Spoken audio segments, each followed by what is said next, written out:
What's up, everybody? We're looking at round one of another store championship that I had the privilege of being able to help judge and help run.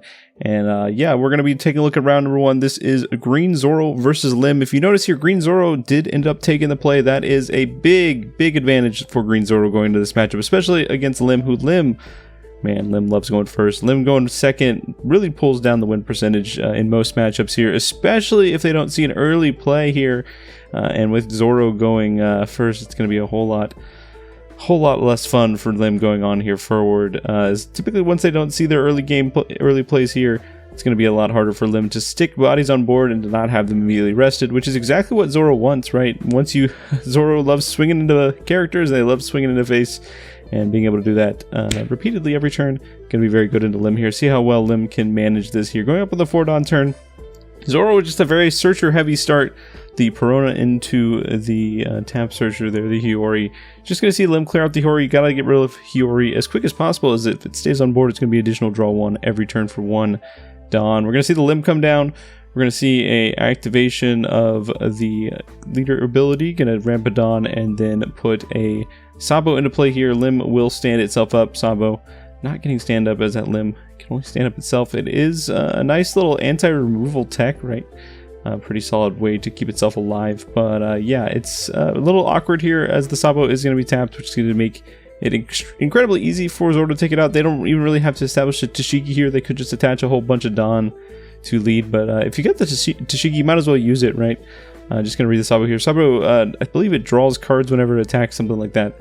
You'll have to forgive me, not as up to date on Lim. It's been a while since we've seen Lim in the meta. This is now OP12. Lim came out OP09, saw a little bit in 10.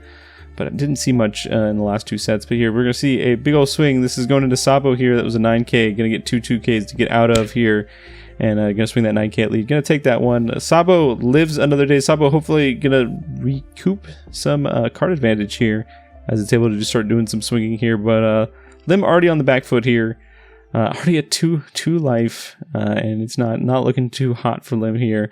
As again, they didn't get the curve that they wanted, and now they're going to be a little bit behind, just leading into this matchup. But it's going to be very hard for them to protect bodies at this point, unless they can start getting some cards in hand here. But we're going to see the 3 Dawn set aside. Always going to have 3 Dawn up for Lim.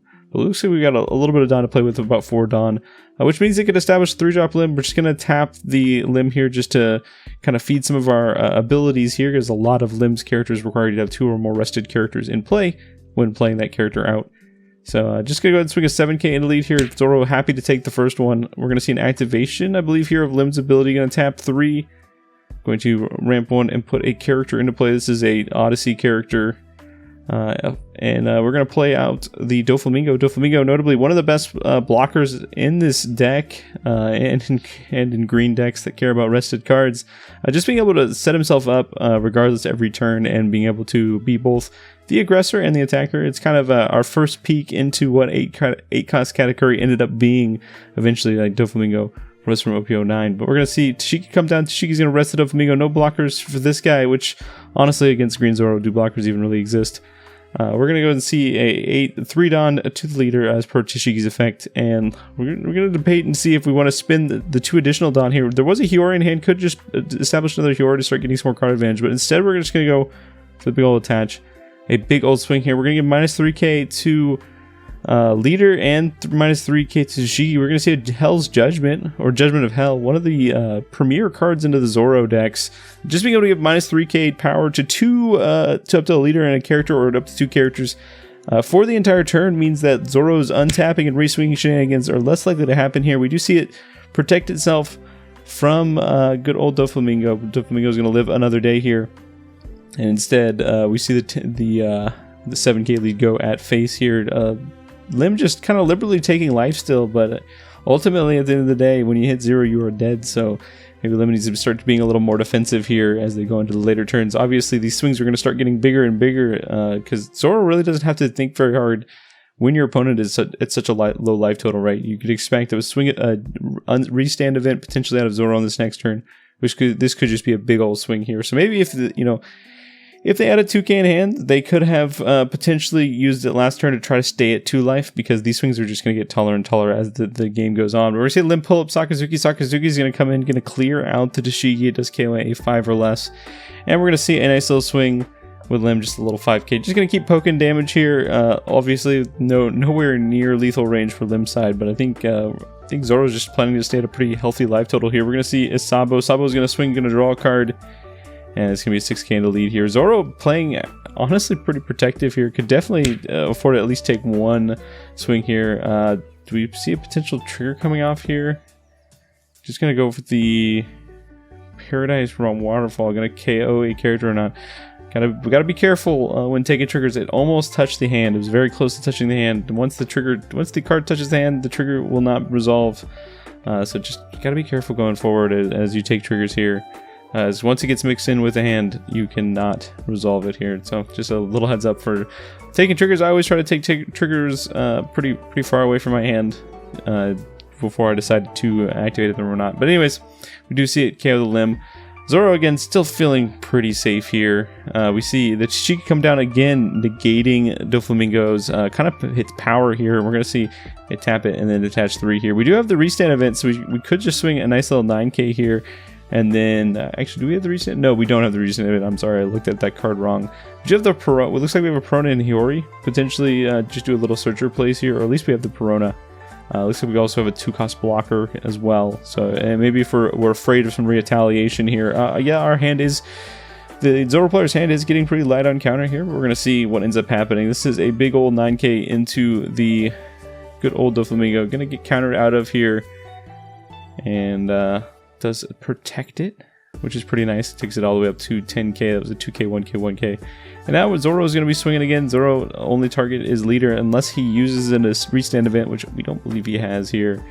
So just debating if he wants to stack any additional Dawn, but I do think potentially just grabbing a Perona on this next turn and setting up a blocker is a pretty safe play here. Could also just leave one Dawn up for the counter event here, but it looks like we're going to resolve the blocker here, and it looks like, yeah, the counter event is probably worth more in hand than a Perona on the field. Perona likely not going to either find a 1k, 2k, or just find a brick, which will do you no good. So I'd rather take the 3k in hand. So that way at least Zoro can feel pretty careful here. But we do see the Newgate come down. Newgate, a pretty awesome tech for clearing these low-cost blockers here. Just able to clean it off the board. And now we got a few attacks coming in here. We've got these. We got a 7k, 6k, 6k. We've got a bit of Dawn here because again Lim used the leader effect to put it into play. So 7 more Dawn for the turn to kind of spread out for some of these attacks. This could be a pretty scary turn for Zoro, but Zoro with 3 life and also sitting on that counter event here means that we won't have lethal on the specific board. We're gonna go ahead and swing 7k into lead here. We're just gonna easily get the 3k counter to get it out of the hand and not have any potential lethal threat here. And now all these other attacks are pretty free for Zoro to take here because Zoro knows he's not going to die this turn. And now with the Lim deck being on 0 life, Zoro can feel pretty confident going this next turn, even if Lim establishes a blocker. But we see another 7k come in here. Just gonna take that one as well. Potential trigger here. Looks like yes, we're gonna go for the trigger. We're going to trigger out the what's that card called? I can't think of it right now, but it does rest. I know it does rest the character, any character off the trigger. Man, that card gives me nightmares, but I can't remember the card's name right now. Electrical Luna, that's what it's called. But yeah, pretty nice trigger off life. Didn't really need it honestly, as Zoro is going to live this next turn anyways. But we're going to see Lim's effect standing up to Sabo instead, and I'm going to pass the turn here and go into potentially the final turn of the game here. We do have a blocker on board, but again, Zoro doesn't care about blockers here. So we'll see what ends up happening. We're going to look top 5, trying to find us something nice. We do see the restand event, which means we're likely going to be going for it here, especially when you give your opponent that kind of information. And with the board Lim has, you definitely have to go for it at this point in time. Leaves you a bit of Dawn left. You've spent 1 Dawn so far, so you got at least 6 Dawn to attach the lead to threaten with here, making Zoro an 11k.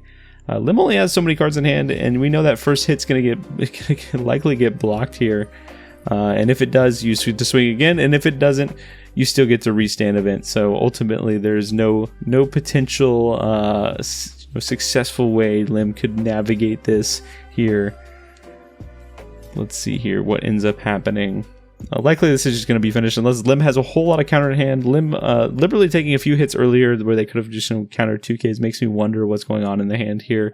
There is 3 down up, which means we could see some counter events come into play here. Hell's Judgment would be pretty sweet here as long as Lim has enough counter. But we're going to block. Ooh, we're going to block, and then we're going to go ahead and use Hell's Judgment here. And then, yeah, it looks like only 3k counter in hand and 1 cost in hand. So yeah, even especially with the heads up information of the restand event, we see the Lim player just go ahead and concede and kind of reveal the hand here. And yeah, Zoro just able to clean it up here. Zoro just taking the preferred curve, going first, kind of seeing the Tashigis when he needed to see the Tashigis to keep pushing damage, and then just outlast Lim's aggression. And yeah, able to succeed and win round 1. Anyways, if you enjoyed this type of content, definitely subscribe, and we'll see you in the next video.